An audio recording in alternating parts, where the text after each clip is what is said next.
मालिक अगर आपका वो दोस्त है ना जो आपके ऊपर हाथ जमा सकता था। पुष्पा जी, इस जॉब का उसकी पढ़ाई पर बहुत बुरा असर पड़ता है।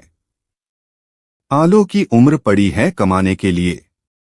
आलोक के सामने पढ़ाई से ज्यादा एंट कुछ भी नहीं। उसने ये नौकरी छोड़नी चाहिए। अच्छा, क्या कह रहे हो पापा?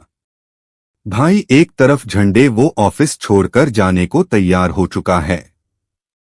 वो रेजिग्नेशन देता है हाथ जोड़कर अपने आर्या को। तो वहीं दूसरी तरफ अब अनु के पापा समझ चुके हैं कि अनु और आर्या के बीच में जरूर कुछ गड़बड़ है। इसीलिए वह डिसाइड करते हैं कि उसके लिए पढ़ाई बहुत जरूरी है और अब वो जॉब छोड़ देनी चाहिए और अपनी पढ़ाई कंटिन्यू करनी चाहिए। जहां पर अब अनु बोलती है, ये क्या कह रहे हैं पापा आप, और ये सब कैसे होता है? आखिर क्यों झंडे जॉब छोड़ने को तैयार हो जाते हैं और आखिर क्यों अनु के पापा पढ़ाई कंटिन्यू करने को कहते हैं और जॉब छोड़ने को कहते हैं?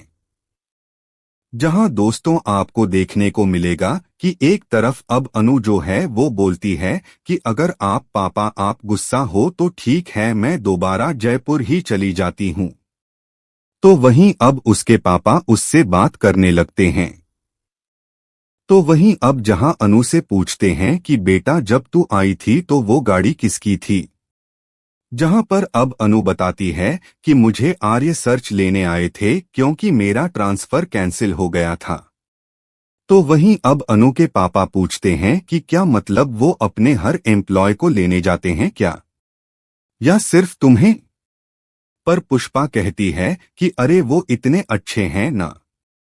तो हो सकता है लड़की अकेली होगी रात में, इस चक्कर में वो लेने चले गए होंगे। जहां पर अब अनु के पापा समझ जाते हैं कि जरूर कुछ ना कुछ गड़बड़ है। जहां पर वो सोचते हैं कि अगर कोई चीज एक बार हो तो उसे नजरअंदाज किया जा सकता है, मगर बार बार अगर हो तो उसे नजरअंदाज नहीं किया जा सकता। पहले आर्य सर का अनु को जॉब देना, उसके बाद उसकी शादी रुकवाना और अब ऐसे में ट्रांसफर वापस लेना, ये सब मेरे समझ में नहीं आ रहा है।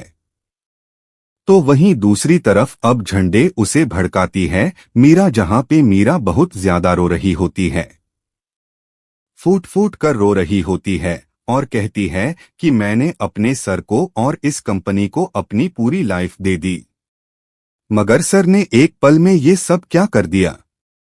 सर को उस लड़की से प्यार है, उस लड़की से, जहां पर अब झंडे बोलता है कि क्या करें मीरा मैडम जात में।